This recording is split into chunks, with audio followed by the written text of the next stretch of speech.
It's the sound of ideas from 90.3 WCPN ideastream. I'm Mike McIntyre. Welcome to the latest stop on the Sound of Ideas community tour. We've just pulled into beautiful Sandusky, Ohio, halfway between Cleveland and Toledo, home of Cedar Point Amusement Park, a terrific place right on the shores of Lake Erie to understand the importance of the lake to the economic, social, and physical health of all of us who live near it. And it's home to some very committed residents, many of whom have joined us for this program.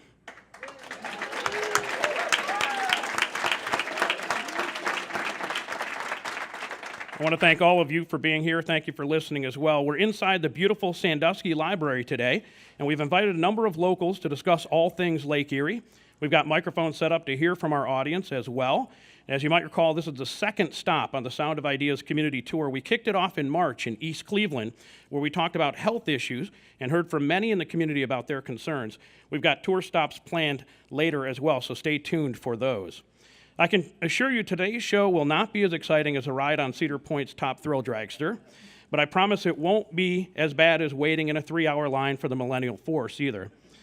And luckily for me, there's no sign demanding that you be this tall to engage in conversation. We're open to everyone, so audience members do feel free at any time to approach the microphones, and we'll call you to join the conversation as it unfolds. We're going to discuss how Sandusky and the greater region relies on Lake Erie for drinking water, trade, fishing, agriculture, recreation, and tourism, and how it's emblematic of much of northern Ohio. We'll learn about local efforts to protect the lake from algal blooms, invasive species, and pollution, and about future funding concerns that might impact the work of researchers and conservationists. And we're going to start with a little history of Sandusky, too. So joining me for this program is Eric Wobser. He is the city manager of Sandusky. Thank you for being here. If you recognize the name, he was the longtime executive director of Ohio City Incorporated in Cleveland and came to Sandusky for this current job, his hometown. Yeah. Good to have you with us, Eric. We can hear it for Eric, can't we?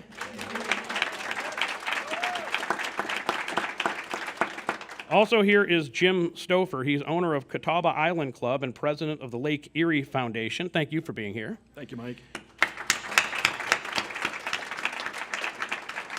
If you recognize that name, Jim Stouffer, then you eat a lot of frozen lasagna. And Breann Hohman is with us as well. She's Watershed Coordinator with the Erie Soil and Water Conservation District. Very good to have you with us, Bree. If you recognize that name, then you're really into environmental efforts here in Erie County. Eric, let's start by learning a little bit more about the history of Sandusky, the city. You're about to celebrate your bicentennial, right? Yep, absolutely. 2018 will mark our, next year will mark our 200th anniversary or bicentennial as a city. So tell me a little bit about Sandusky. What's the grit that forms Sandusky? You know, Sandusky is a very special place. You mentioned it's my hometown, and so not unlike you think of the time if you lived here, you'd already be home. You know, I grew up here like so many folks and then went off to see other parts of the world, spent a lot of time in places like Cleveland. But the further away you get from Sandusky, the more time you spend here, and then you come back, you realize what a special and historical place it really is. And so the opportunity to come home for me was really compelling, and that's because Sandusky is this beautiful, historic city that sits on Lake Erie. And you know, my own family's history dates back to the mid-19th century here. And I think it's a really tight-knit community. Not unlike Cleveland, a lot of the people who are here have ties historically here. There are folks in this room who are, you know, family, friends, former teachers, classmates, et cetera. That's a really special part about Sandusky, and it's a big part of what brought me and brought others home. But I would say most importantly, and what ties so well into Sandusky's history and really brings people here, whether they're from here or not, is Lake Erie and Sandusky Bay. And if you look at the earliest industry of Sandusky, historically, it's ice, it's fish, it's paper, all of things. And we were a very vastly growing port in the 19th century because there was industry around freshwater fishing, around ice making, and around paper making here. Obviously, technology did a few of those industries in, but that was really when we became a great port city. And I think tourism and leisure was also something that historically has played a large part here. And so even as those industries faded, the fact that we were a place, a destination on the lake that people made home and that people came to visit has never really waned. And I think never more so today do you see the momentum of being a destination on Lake Erie, and I think that's why the protection of Lake Erie is so important. Just a couple really quick facts about the history of Sandusky because we're proud of them. So we had that early industry here. but very importantly, we're the home of the first railroad, so industry in Ohio, and so industry has always played a really important part here. Logistically, you mentioned we're halfway between Toledo and Cleveland. That puts us right next to the Ohio Turnpike. It puts us, as a gateway into the larger, we're a gateway between the East Coast and the Midwest. That's important to us. We're also a historic community as it relates to the Underground Railroad, and diversity plays a really important part in Sandusky's history. Sandusky's actually referenced in Harriet Beecher Stowe's novel, Uncle Tom Cabin, and so we do a lot to commemorate, particularly at Facer Park where we have a monument, our role in the Underground Railroad and our continued celebration of the diversity in Sandusky today. And then finally, and this is kind of a unique fact, our historic street grid is laid out. If you had, Mike, as you were trying to find your way around all the restaurants and catch up with all the other staff and producers today, you probably had a hard time figuring out which direction to go, and that's because we have a Masonic street grid. We're actually one of just a handful of the cities that were actually laid out by Masons, and so we sit today at the Sandusky Library right at the foot of what we call Kilbourne Platte. Kilbourne was a Mason who designed the layout of Sandusky, and so while it gave us a confusing street grid for people to find their way around, it's also what gives us that unique historic character that buildings like the library really represent. And so we're proud of our history through our architecture. We're proud of the small town roots that we have, and we're very proud of the bay and the lake. And speaking of the library, we're sitting in what feels like a stone castle. Yeah. The architecture around here really was awesome. One thing you left out, it's also the home of Callahan Auto Parts from Tommy Boy. We've been talking actually about celebrating that even more, maybe a mural of Callahan Auto Parts mural. So Greg from our planning staff is in the audience, has been an early champion for that. But as I've made my way around the world, if you're within 8 hours, you mentioned Cedar Point. If you're not, you mentioned Tommy Boy, particularly if you're of a certain age, I guess. But that's a really special part of our pop culture history. It's a goofy movie, and it isn't real, but interesting point anyway. Bree, you grew up here in Sandusky too. Talk a little bit, if you could, about your relationship to the lake and how the lake defines this community. So probably some of my first earliest memories with the lake are fishing on the lake. My family, particularly my grandparents, used to take me down to the lake, and I probably fished almost every day in the summer. The lake wasn't just a place to recreate, but we got our food from there. To us, perch was steak. And was that like your Friday night meal? Yeah, I grew up Catholic, so yes, we did have lots of Friday perch dinners. But we would, kind of get some perch in between there as well. So, whether it was going out on, the beaches, whether it was East Harbor State Park, Cedar Point Beach, going to Lions Park in Sandusky, just being close to the water was just something that you did all the time. And even throughout the year, it didn't matter. A storm rolled in, the first thing you did, you went down to the lake to watch it come in. So what was interesting was that, just how Eric said, at a certain point in your life, you want to go experience other things. So I left, went to college, and it's very true what they say, that you don't really know what you had until you've lost it. And when I moved to Dayton, Ohio, I was there for about 8 years. And it was amazing to me that I could meet people who didn't live by large bodies of water, or people who would take me, let's go to this lake, and it was a pond. It wasn't a lake at all. So, and it really made me miss the lake a lot. And so every single weekend that I could manage to make myself back, get back up here, I came back. And over time, after I got married, my husband and I started talking, and we just realized that being away from the lake was just not something we wanted anymore. So me, again, being from Sandusky, my husband being from Tiffin, it just seemed right to move back to Sandusky. And he also had some very fond memories from this area as well, too. So. It's interesting you said that you can't imagine people that didn't grow up near a lake. We grew up in Lakewood. Jim, you're from Lakewood originally. Yes, I am. And my mom was that was her directional compass. North was water. Right. So we're heading north because we're toward the water. That would be trouble in Sandusky because you've got a bay too, right? So it isn't always north. Well, it's funny that you say the confusing streets. Those are just Masonic shortcuts, and you can only go north so far. Then it's just east-west. So. Got it. Jim, you grew up in Lakewood, but at a young age moved here. And let's talk with you a little bit about the economic benefit of the lake and impact of the lake. We talk about the region, $14 billion supporting 120,000 jobs the lake does. And your family has benefited from the growing tourism industry. It isn't all just about Cedar Point, though that's an important part of it. But let's talk a little bit about that, the importance of the lake to the economy, to you. Well, that's true. When I grew up on the west side of Cleveland and Lakewood, there were a lot of dynamics in the 50s and 60s that Cleveland was going through. And we saw it firsthand on the river. We saw it firsthand along the lake. And I was fortunate enough as a young man. We spent a lot of time down at the water, and you would spend time swimming at times and fishing. But then there was a period of time in the late 60s where the water really became a difficult space to enjoy. So by dynamics, you mean pollution? I would say pollution, Okay. yes. And we had the good fortune of coming west up towards Vermilion, coming up to Put in Bay and Catawba. And that gave us an opportunity, quite frankly. The further west you would go, the cleaner the lake would be, more enjoyable.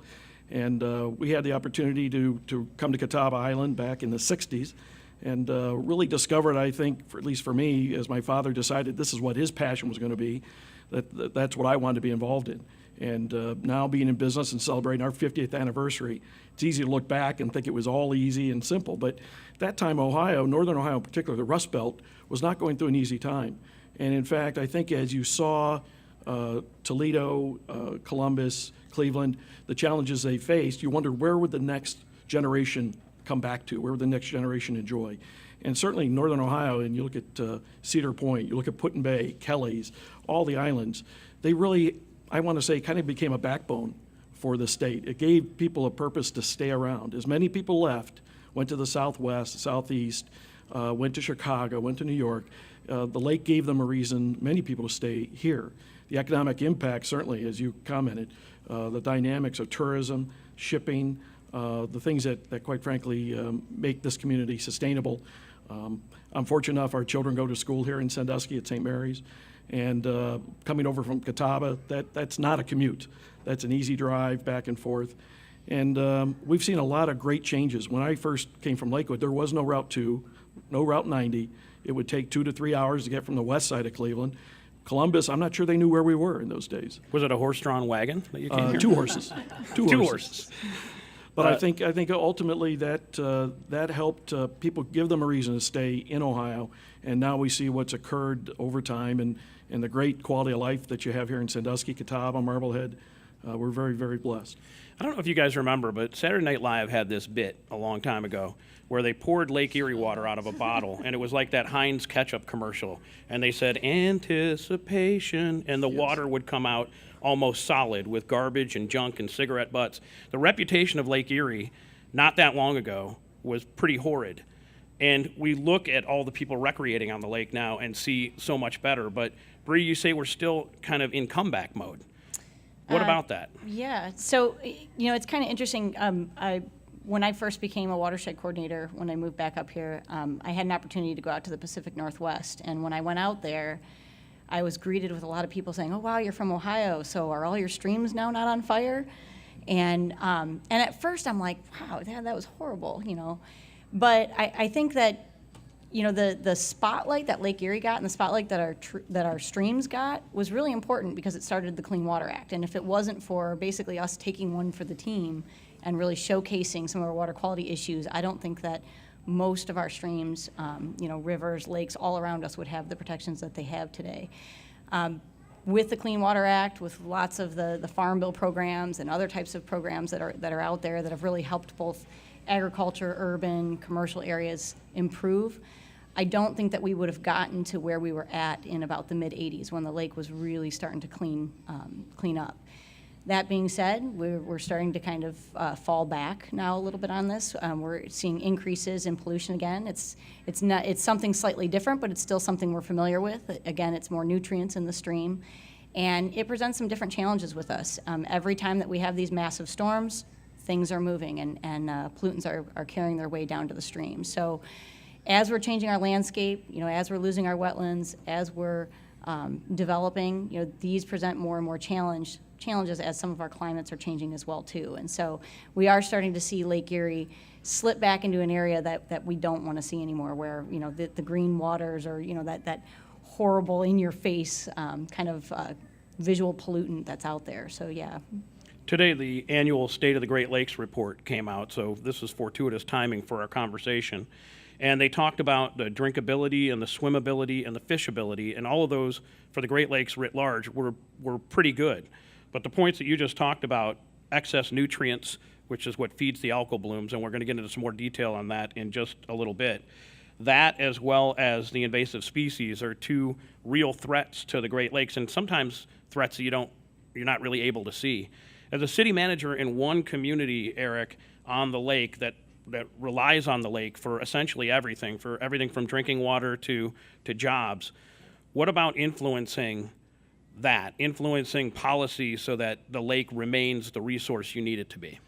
I think it is critically important that whether it's the city itself or our partners in the private sector, the philanthropic sector, that we all speak for the lake. And we've already talked about the role Jim mentioned that the lake plays in attracting people to the area. You've talked about the economics of the lake. Lake Erie, I have a friend who spends a lot of time in Columbus who said they put Lake Erie as one of the three most important assets in the entire state of Ohio. And they mentioned Ohio State University and the Cleveland Clinic as other assets they bring up there. But the reality is those institutions are man-made institutions with governing boards that help to oversee the stewardship of those organizations. The lake is more unwieldy than that. It's multi-jurisdictional. It is privately owned. It is publicly owned. It is regulated by two different countries and more than one state. And so ultimately, it is critical that all of us speak up and advocate for the lake. I do what I can as a city manager. I know that Jim, in his role as a business owner on the lake, as well as the chairman of the Lake Erie Foundation, which I think is a tremendous opportunity of different institutions, philanthropic, private, that have come together to speak louder for the lake. Matt we met, who's the CEO of Cedar Fair, and while they oversee 11 parks all over the country and even in Canada, ultimately Cedar Point is their flagship park, and it depends dramatically on the health of the lake. So again, cities, governors, Congress people, private businesses, residents, citizens, environmental groups, all of us have to be stewards of the lake. And when we speak with one voice collectively, it becomes less of a partisan issue and more of a common sense issue that if we want to preserve this and we want to continue to benefit from what it provides for us, we have to speak up and we have to stand together. And on the issue of speaking up, I'll remind our audience that you're welcome to speak up at any time by coming up to the microphone and sharing your voice about the importance of the lake and the importance of its health. We're going to be delving in just a minute into a little bit more about this issue of nutrients and algal blooms. We're going to be joined by a farmer who works the land here in Erie County and in Huron as well, Dale Daniels, in just a moment. Let's get some thoughts from one of our audience members before we take a break and delve into that other aspect of our conversation too. Sir, can you tell us your name and what's on your mind? I'm Larry Huff, and I'm a member of a little LLC in Vermilion, Ohio, which is just down the lake. And we're talking about cities, but I think we also have to talk about villages and towns that really depend on the resources of Lake Erie. Vermilion depends, particularly in the summertime, but year-round, on that resource, which is the lake for fishing, for sailing, for swimming. I grew up in Vermilion. I loved to go down swimming in Lake Erie, but within 10 years of the time that I graduated, that's when the lake began to fall in terms of quality. And talking about coming back and falling back, I think we're in a falling back period, and that really worries me. Our LLC works at the beach in Vermilion. We clean up the beach, we bury dead fish, and we try to make the lake front as attractive as possible. The Erie County Health Department puts up a statement each day on our beach on the usability in terms of protection for the environment and for swimmers. Is that from sewage overflow? Is that like the same kinds of problems they have in Cleveland, or do you know what the reasons are? It's the lake in general, and we're down lake from Toledo, dear folks, wonderful people in Toledo. But when the algae bloom starts, that works its way down the lake, and not last year, but at least the year before that, we had to close the lake at Vermilion for swimming because of algae bloom. So the microsystem that comes from that. Right. Appreciate your thoughts on that, sir. Bree, there are a lot of degradation issues and worries. When you've got a beach in Vermilion that you can't use because of algal blooms, we've got an issue. And this year it's supposed to be a pretty bad year. Yeah, this year it started off a little bit lower in terms of how much loading was coming to the lake, but we have had some recent storms that have brought much more nutrients, particularly soluble reactive phosphorus is what everyone's usually really worried about, which drives the bloom. And so they are anticipating it won't be as bad as that 2015 bloom, but it is going to be worse than last year is what's currently being forecasted. So. Let's get one more thought from the audience, and then we're going to take a break and come back and meet Dale Daniels as well and continue our conversation. Sir, your name and what's on your mind? My name is Dave. I've helped monitor the streams before, and I'm Welcome. not good in big public things, but I wanted to try to add a little humor, so don't take anything. I love you guys. I've noticed there's a lot of old white people here. So one of the things that I want to say is that I love monitoring the stream, and one of the things that I was taught about, even by Bree, was that one thing that makes a stream alive, that shows its vitality, is the diversity of creatures that live in it. And to get to what I'm trying to say, sorry, That's all right. is like big or little, many legs, no legs, different colors, whatever. There's all these different creatures in there. So my question sort of is, science is like oxygen and stuff. And so my question is, how can industry provide the nutrients for the diversity, to feed this diversity, to get that vitality and activity? And can native human species help, maybe? We don't hear much about those that much, sometimes in the history of Sandusky, but. So what can we do to help with the diversity of the biome? I think it's kind of interesting because I think society has made a little bit of a separation between nature and people. And when I think a lot about a watershed, and the drainage basin of a particular stream or the drainage basin of Lake Erie, we're really trying to emphasize that we are all connected, and so it's the wildlife that's out there, it's the it's the plant life that's out there, and then it's our uses as well that kind of all intermix together. And I think that, just as Eric had said before, we all need to think, what do we need to do as stewards ourselves? What are our actions doing? Are they impacting the lake in a negative way, or are they working to improve the area? There's a lot of talk out there that, and I think that's just human nature. We don't want to be the bad one. We want it to be somebody else. We want to be able to, to kind of be free of whatever the issue is.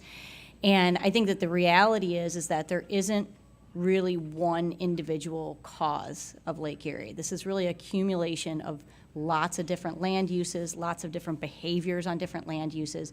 There may be more land uses than others. There may be more opportunities for change than others.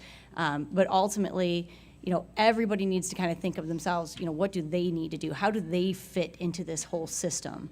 And I think that when we forget that as a society, that's when sometimes we start to skew things in the wrong direction, and then we can have pollution issues. Eric? And I just want to speak a little bit to the suggestion that the sort of old white people in the room and the need for more human diversity on the lake. While we were doing our bicentennial planning last year, we took a ferry boat out on the lake, and we invited the city to come. And it was probably a much more diverse audience. And one of the things that we heard from a lot of people is that they'd never seen the city from the water before. And you can ride a bike around Sandusky or jog around Sandusky and see a really diverse community fishing in the lake from the shore. And so one of the things that we talked about in our strategic plan is we need to provide more opportunities for public access to the lake for people who are fishing for food or just to give access. Ultimately, that includes cultural, racial, economic diversity for those who can't afford a boat, et cetera. And also, just as importantly, we need to make sure young people are being exposed to the lake as well, because they will be the future stewards and they need to understand it. My mom actually just gave me a book called A Child in the Woods, which talks about how children aren't playing in unstructured ways in the natural environment anymore. As we improve public access to the lake, we have to also introduce young people to the lake as early as possible, regardless of their economic or racial background, so that they grow up loving the lake and understanding how important it is, not only to their well-being, but to society's future, particularly in this area. This is a good time for us to take a quick break. We're going to hear from Jim Stouffer when we come back, his thoughts on this. We're also going to introduce you to Dale Daniels. This is The Sound of Ideas. I'm Mike McIntyre. We'll be back in just a moment.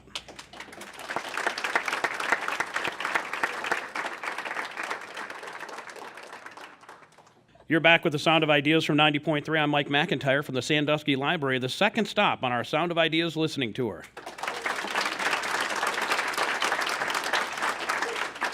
We're talking today about one of our region's greatest assets. It's identified in our listening project and certainly by the folks who are here in the Sandusky Library, and that asset is Lake Erie. We're talking about its importance to communities such as Sandusky that are so tied economically, physically, and socially to the lake. We have with us still Breann Hohman. She's the Watershed Coordinator for the Erie Soil and Water Conservation District. And Jim Stouffer is still with us as well, owner of the Catawba Island Club and president of the Lake Erie Foundation.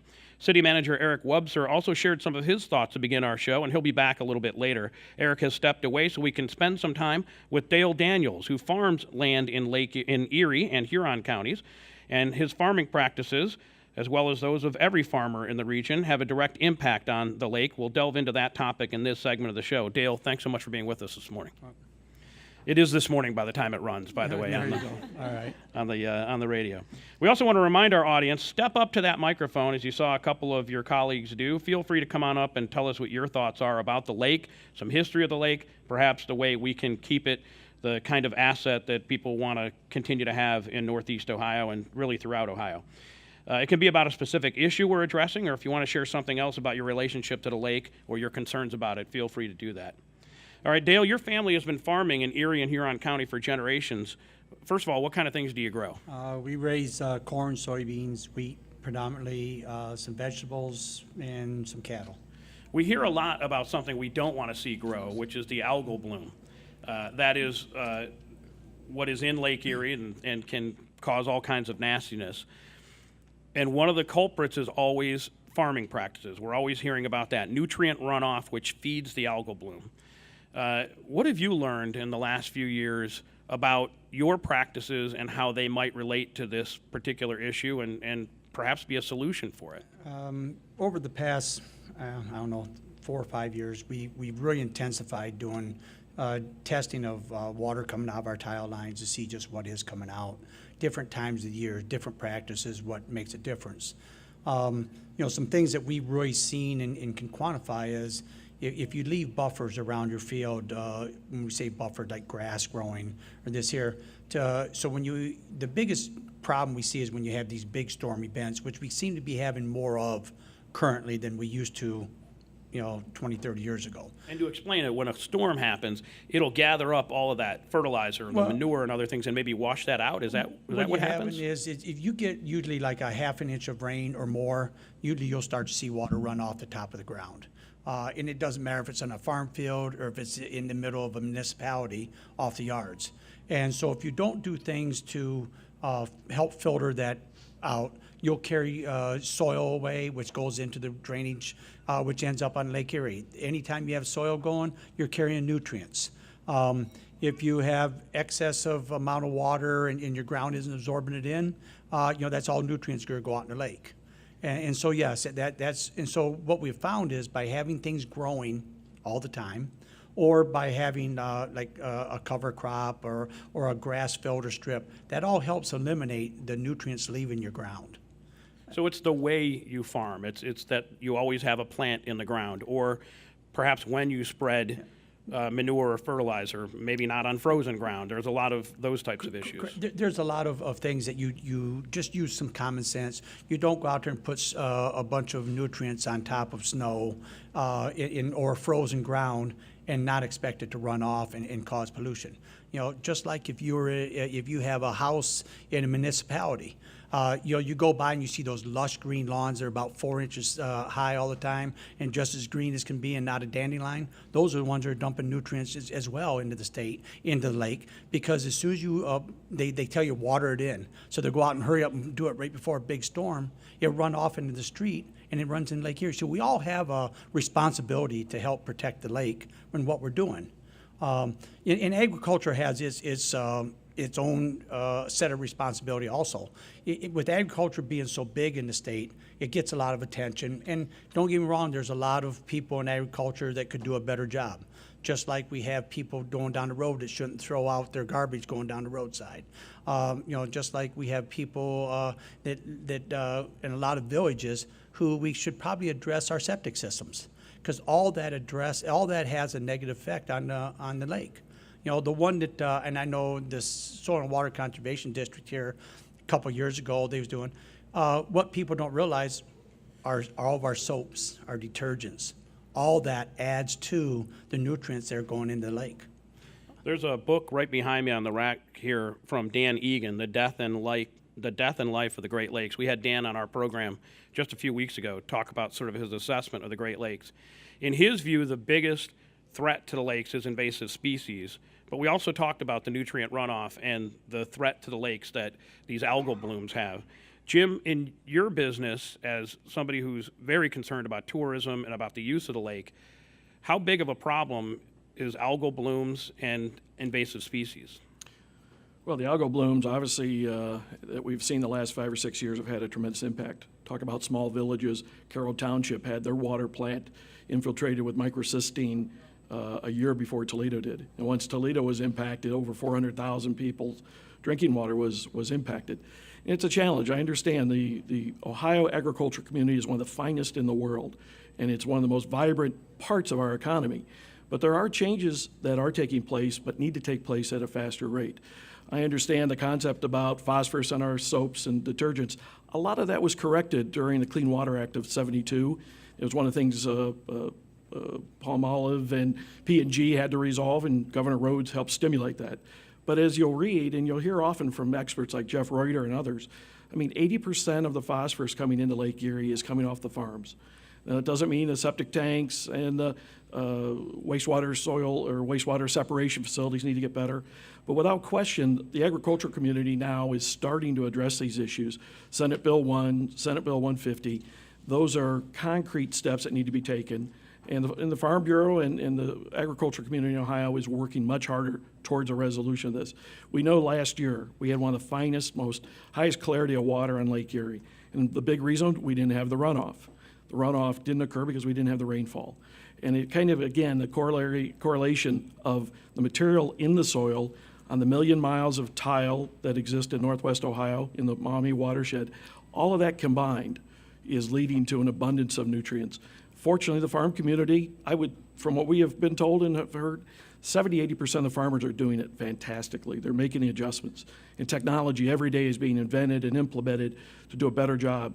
We need to support that. We need to quite frankly, cherish the fact that that improvement is coming. We just need to help stimulate it. We need to help have the dialogue, as Eric alluded to, and make sure that we support the farm community, but also look at the data, look at the measurements, make sure that we are using science-based judgments so that at the end of the day, this problem doesn't come back for generations to come. Bree, you've got a willing partner in Dale, a farmer who's listening and says, I want to use better practices. But it's not compulsory. It's not mandatory that these practices be used. Should it be? And what kind of reaction are you hearing from the farmers that you work with? So Dale actually farms outside of that Senate Bill 1 boundary. So Senate Bill 1 regulated a good portion of the Western Basin, the type of fertilizer amounts that you are allowed to apply, when you are allowed to apply them. It regulated manures and different things like that. So what Dale is really actually kind of a leader amongst the farming group in the area, because he's doing lots of different practices. And he's not just doing it for Lake Erie. I mean, like he said before, it's common sense. He's doing it because it's right for his farm, as well as it's right for Lake Erie. I think, there's as we kind of think about what's happened with Lake Erie over the time, back in the early 80s and 90s, there was a big push, for no-till and sediments, keeping sediments out of the lake. We were able to change a lot of that, by having farmers do no-till, by putting in things like buffers. What we're finding now is that this is just a slightly different animal. We don't have particulate phosphorus driving the algal blooms. We have, again, this dissolved phosphorus. So as you'd asked Dale before about, do you have buffers? Sure, he's got buffers, and he's got waterways and things like that to help protect that particulate phosphorus that we're so worried about. What we're concerned about now is this dissolved phosphorus. And that's not as easy for a farmer to really substantiate that there's a problem. And I think that that's one of the things that becomes a little bit tricky for them as well. So when a farmer realizes that they've lost nutrients, it's way too late. They're seeing it in their crop. At that point, it's gone. And sediment was different. You could see a stream bank erode away. You could see a huge gully that formed in a field after a storm. It was very easy to identify and then address. When we start talking about dissolved nutrients and we start saying that, about 40% of those nutrients are actually coming out of the tile, it doesn't matter if you have a buffer there. It's coming out the tile. So you have to start going back and saying, okay, well, why did it leave in the first place? And did it leave? How is a farmer supposed to be able to find that out? The biggest response that a plant can tell you that they've lost nutrients is usually through color. Well, that's usually nitrogen. That's usually not phosphorus. Phosphorus isn't really going to show up until possibly you're counting your bushel counts. By then, it's way too late. And then you're trying to go back and trying to discover, okay, well, what factor made that phosphorus move? And so it makes it very, very difficult for them to resolve the issue. You know, multiply that by lots of different fields, and that's a lot of different record keeping to go through. And so I think it's a little bit more challenging than what a lot of people realize. And I think that there is a really good support group out there, but you know, just like Jim said, you know, we need to incentivize some of these things. A lot of these changes are extremely hard for them, and what I think a lot of people don't realize too is that about 50% of farm ground is rented, and so it's very, very easy to make very costly conservation improvements on ground that you own, that's your family farm. It's a much different story when you're trying to make an investment on land that you don't own. And so, and all of that kind of eats away at some of the, you know, them staying afloat, basically. So it's just a very, very complicated and challenging issue. But it is possible, and I think it takes, you know, people like Dale that, you know, they want to serve as a model to the rest of the farmers, and he's taught us a lot. He's been a resource to other farmers in the area, and trying to help facilitate more of those discussions are really what's going to turn around some of this if we want to keep it in a voluntary situation. We really do have expert guests here who are weighing in on the topics that we prepared to talk about, but I'm concerned we're not hearing enough of the topics you all want to talk about too. So let me invite you once again to come on up to the microphone, those who are here in the audience. If you're listening from home, don't get up and go to the microphone because that really won't help. But if you're here in our live audience here at the library, please do come up. We want to hear what you have to say. We're also going to delve into invasive species in just a little bit. Elizabeth Miller is going to be joining us in just a moment. She's our Great Lakes Today reporter, covers all things Great Lakes, and is going to give us kind of a broad view of Lake Erie and perspective of other lakes in this conversation too. Now we do have someone at the microphone, and feel free to line up. Sir, go right ahead.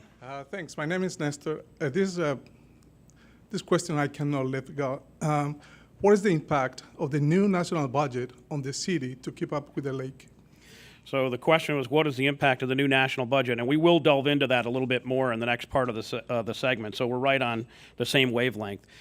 Some thoughts from you guys before we invite other guests to give their thoughts too. Jim Stouffer, starting with you. And what we're talking about is the Lake Erie Restoration Fund, Great Lakes Restoration Fund, which is looking to be zeroed out. Yes. And other things too, the funding for a number of other entities, Sea Grant and other things that might NOAA, National Oceanic Atmospheric Administration. Jim, your thoughts?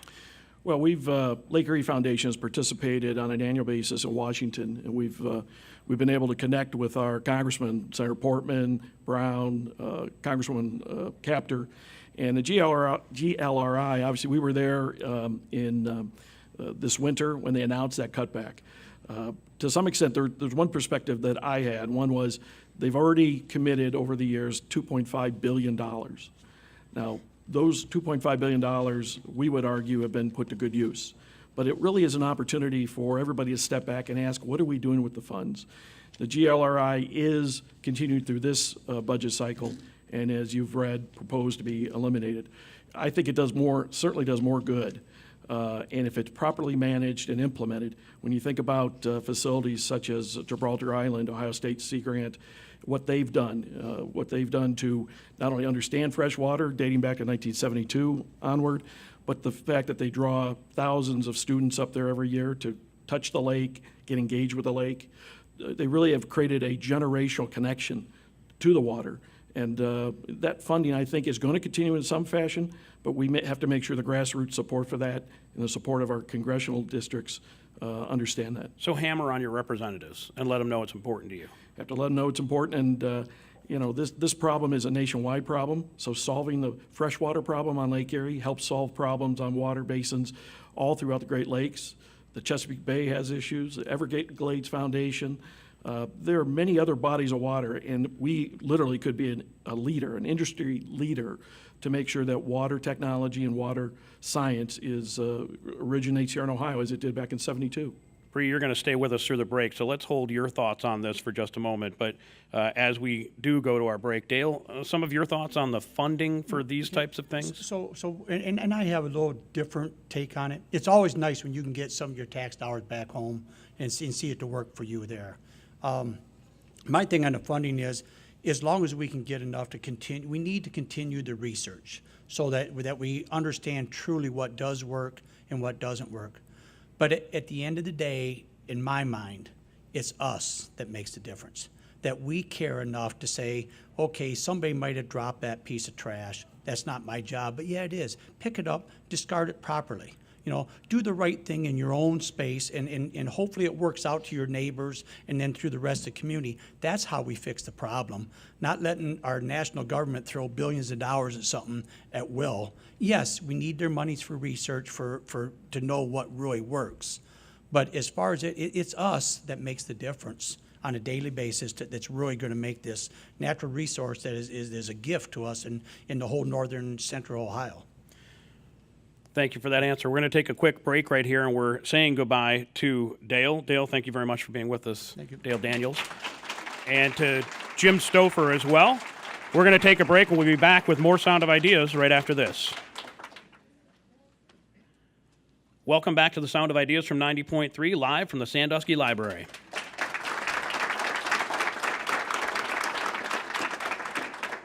We've been engaging in some great community conversation here about Lake Erie, its importance to the region, concerns about maintaining its vitality.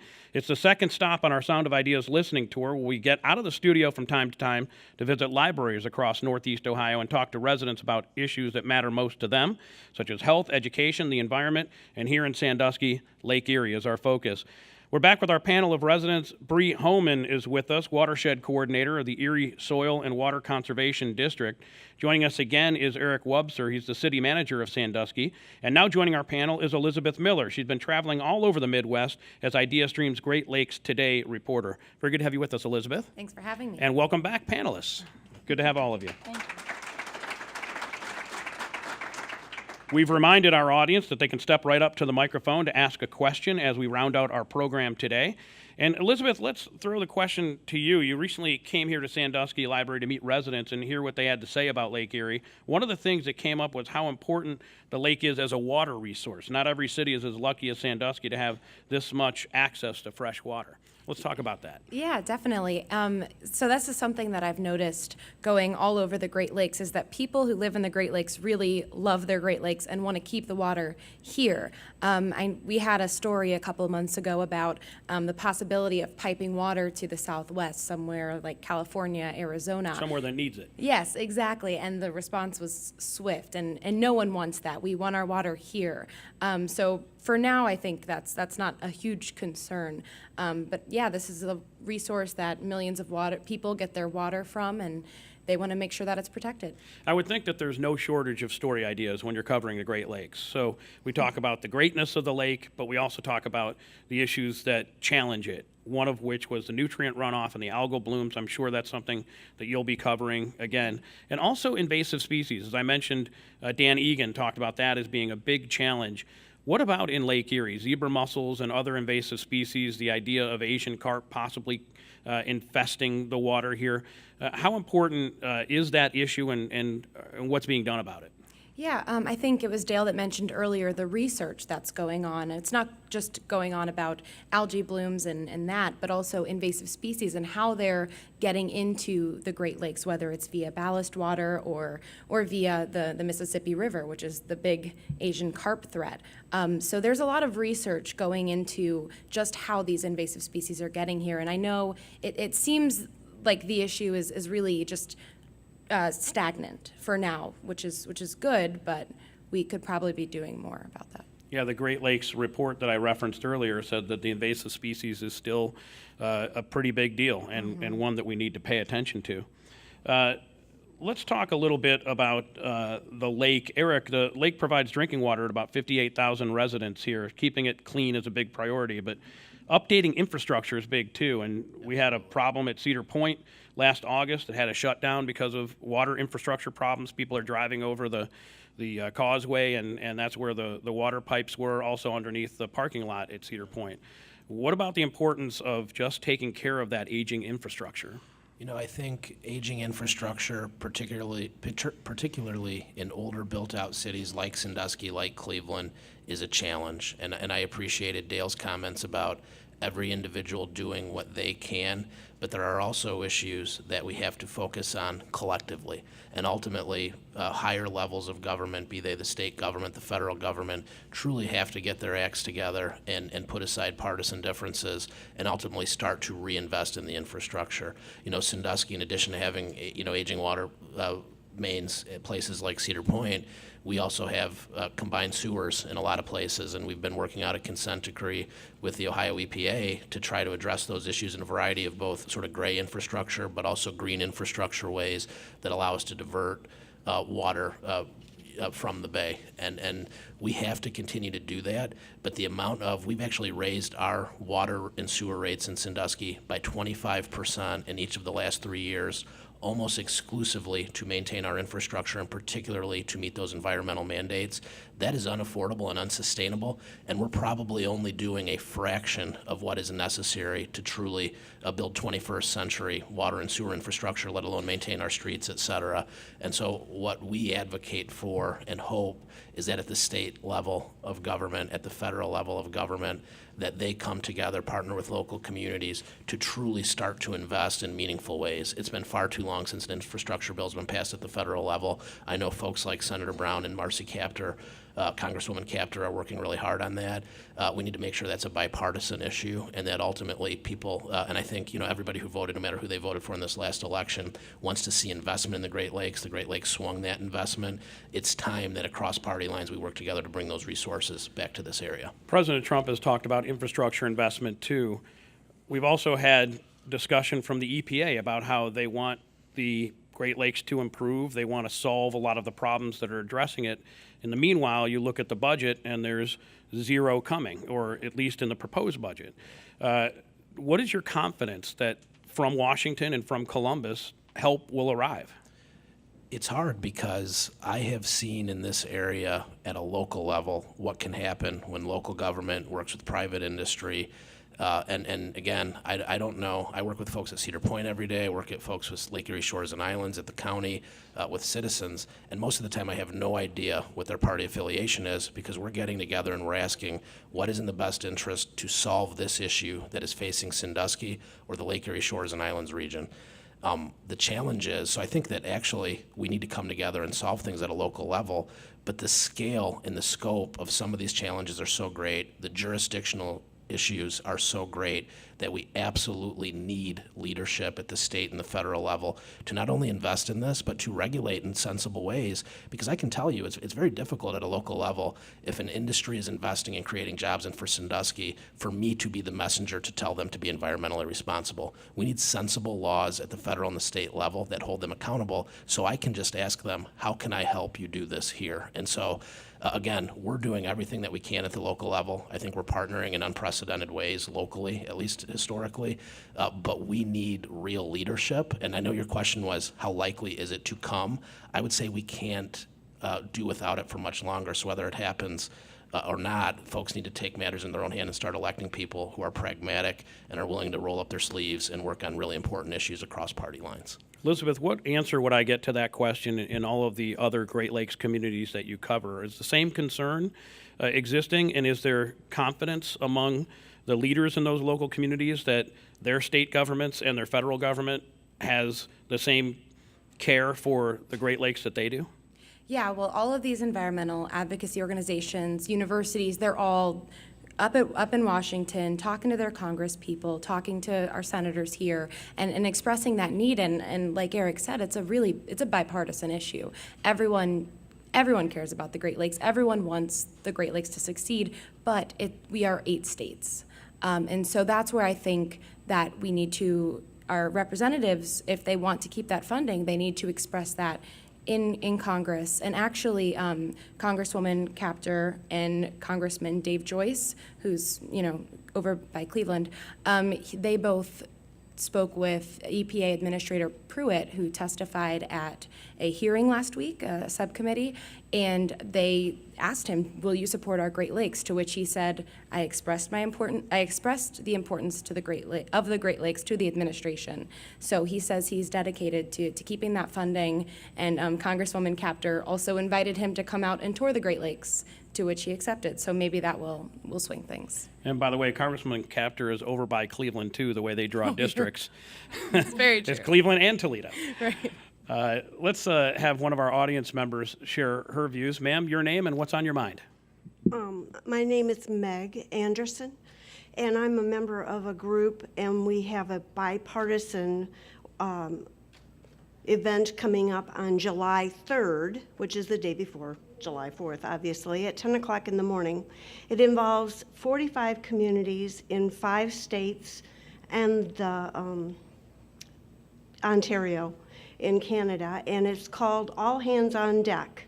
And what the goal is to have as many people come down to the waterfront and express support for the Great Lakes and Lake Erie in particular, and let the people in Congress and in the State House recognize that we think our Great Lakes are awesome, and we want their support, and we don't want to have the funding cut off. So I just wanted to share that with you. Thank you for sharing that. It's a good question for our audience. What action are you taking, and what are your thoughts about the funding issues that we've been reporting on WCPN and that you're reading in the Sandusky Register?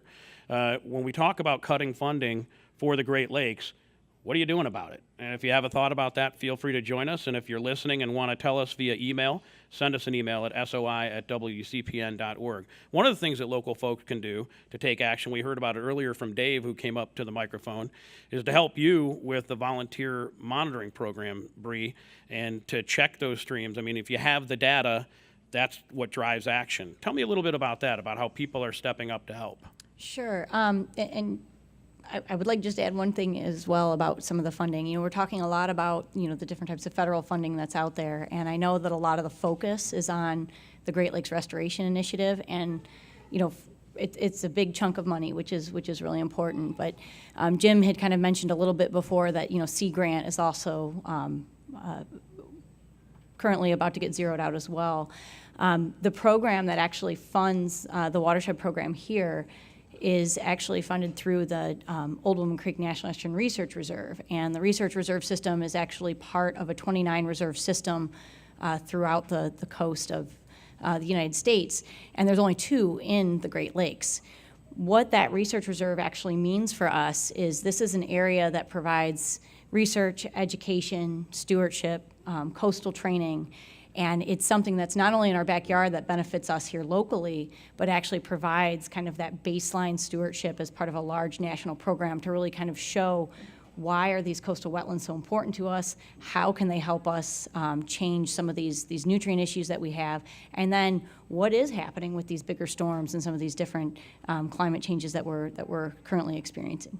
So there's a lot of emphasis that kind of just goes right towards the Great Lakes Restoration Initiative, but it's also really important to think about some of those other federal programs that are also being impacted. And these are the programs that have been around for several decades, not just something that's been around just for a few years with the Great Lakes Restoration Initiative.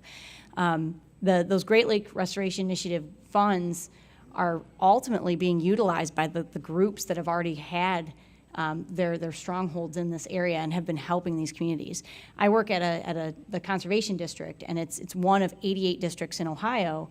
And you know, when I hear some of the federal administration basically say, well, we're going to leave it to the states and we're going to leave it to the locals to deal with it. Well, they're not leaving the money necessarily. They're just saying they want us to solve the problems. And You get the job, but not the cash to do it. Right. And we're good at our jobs, don't get me wrong. So, but what's happening is that, you know, the states aren't getting that same amount of money. They're not giving that same amount of money to the local governments. The agency I work for is funded through a local and state kind of joined appropriation. And so it makes it very difficult for some of these groups that have built the ties, who know the which type of conservation stewardship choices need to be made, know what the science is, help along with the research, and a lot of us really do work together. You know, we're bridging ties between academia, between, you know, local government, state government, federal government, private industry. You know, we're pulling all those pieces together so that we truly can solve the problems. Now, going a little bit into the stream monitoring program, just like how I said with the farmers before, it's really hard to solve a problem if you're not really sure if you have a problem to solve. And that was one of the problems, you know, that idea of nutrients are very hard to see. So we actually run a stream monitoring program locally. Currently we monitor 3 streams, and we develop watershed report cards to those streams. And what we're really looking at are the same things that we're concerned about in Lake Erie. We're worried about the nutrients, you know, the phosphorus, the nitrogen, and then we're also worried about sediment as well too. The sediments that go into the lake not only make it turbid, which makes it more likely to favor that harmful algal bloom as opposed to some of the other algae that we have out there. And then it also really does put a great impact on our shipping industry as well too. And it's very costly to constantly dredge out these ports. All of those nutrients, or at least a good portion of those, are coming from our streams. And one of the avenues that we try to help people realize the problem and help them link what type of stewardship is by doing monthly monitoring. I've got about 28 volunteers that go out. They've learned how to monitor these streams. We partner with the Ullman Creek lab that analyzes some of those for us, and then we're able to put those in an annual publication in kind of an easy-to-read format, like a grade card. Everyone's kind of used to what a grade card is. And unfortunately, the story that we've been saying with that is that, you know, our streams aren't necessarily in the worst condition possible, but if storms bring most of these pollutants in, unfortunately, our stream monitoring program is a very static program. We go out every 3rd Sunday and Monday of every month. So we may hit a storm, most likely we don't. So our streams are pretty much in a C and a D range, and that's basically any given time. Those are non-storm influenced. When we start to see a storm run through, our nutrients, our sediments, they just go through the roof, and that really shows that we have this problem, but the problem is these pulsing storms. So when we start to think about, well, how can we solve this problem, we have to think back to stormwater management. You know, it's not just stormwater management like we think of, the detention basins, you know, the gutters and, you know, catch basins and things like that, but we need to also think about, well, how can we hold back some of the water on our fields as well. In the agricultural areas, that's what Dale's doing a lot with the cover crops, with the buffers, you know, with soil health. He's really trying to help manage some of those things. Next question from our audience. Yes, ma'am. Hi, my name's Maria. First of all, thank you for hosting this event here. I think it's a critical conversation to have, and just this event in and of itself raises awareness about this really important issue. Thank you for being here. But my question is really for all the panelists, and I don't know if you can give us, as individuals, and we've talked a lot about contacting our legislators and volunteering, but specifically on a day-to-day basis, what can we as individuals do to have a positive impact and affect change in a positive way on this issue? That would put a great exclamation point on our conversation. So let's run it through the panel. Elizabeth? I don't have much to say on that, but just what I'd say is inform people, and that's something that I've been doing since this Great Lakes Today project started a year ago, is telling people that this lake is here, that you get your drinking water from this lake, and that's something I find that not everyone, it might be hard to believe, but not everyone in the region knows that and knows so much about Lake Erie and about the Great Lakes. So educate yourself. Exactly. And one way to do that is to listen to Elizabeth Miller's reporting on WCPN. Maybe, yes. All right. I said it, you didn't. Bree? So again, nutrients are linked to storms. So we have to think about how we manage our storms. You know, there's lots of good things out there, you know, reduce the amount of nutrients you put down with fertilizers, things like that. But there's 3 things I want people to always remember. It doesn't matter if you're a farmer. It doesn't matter if you're a businessman or a homeowner.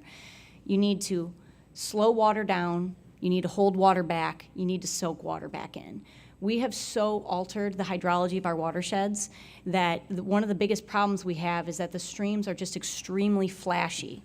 When a stream is flashy, it can't even handle the nutrients. It's not even staying in that stream long enough for that natural vegetation and that natural ecosystem to pull those things back out. So starting with, you know, slow the water down. If you've got connected downspouts, disconnect them. Let them run across the yard before you let them go into the catch basin. And you might want to check with your local community ahead If of time. you can do that, because absolutely. some of them don't and you don't allow want to that. flood your neighbor, okay? So If you're planning a development, try to do open swales. Try not to get everything down into a pipe underground. Keep things daylighted. Keep things running through vegetation as much as possible. Holding the water back, that's simple water harvesting. Whether you're doing it on a green roof, whether you have a rain barrel, whether you have a cistern, any one of those practices work. And then soak the water in, and that's probably one of the most important ones that we have. A homeowner may put in a simple rain garden. A larger development might put in a bioretention. When we start thinking about out on a farm scale, we're talking about increasing the organic matter in a farm by putting the right practices in there and trying to hold as much of that water in the soil where it was always meant to be before we started altering the system. Eric, I know what Sandusky's doing. You got a $1 million grant for a number of projects that relate to the lake, but aside from what the city can do, what can your residents do? Well, I think one, and Elizabeth and Bree have said it so well, it's educate yourself on the issues, truly educate yourself so that when you vote, you're voting in ways that are focusing and prioritizing the Great Lakes as a priority. When you're acting, to the extent that you can, Bree was telling me a story even before the program started about the first project that they've worked on in Erie County where a private lakefront property owner installed a living shoreline on their section of the lake from what was a hardscape to what was a softscape. And not everybody lives on the lake, but all of us make choices every day that can impact the lake, including where you choose to live, how you choose to act as a consumer, buy products, agricultural products that are grown locally by people that are showing that they're not polluting the lake, ultimately make choices all the time.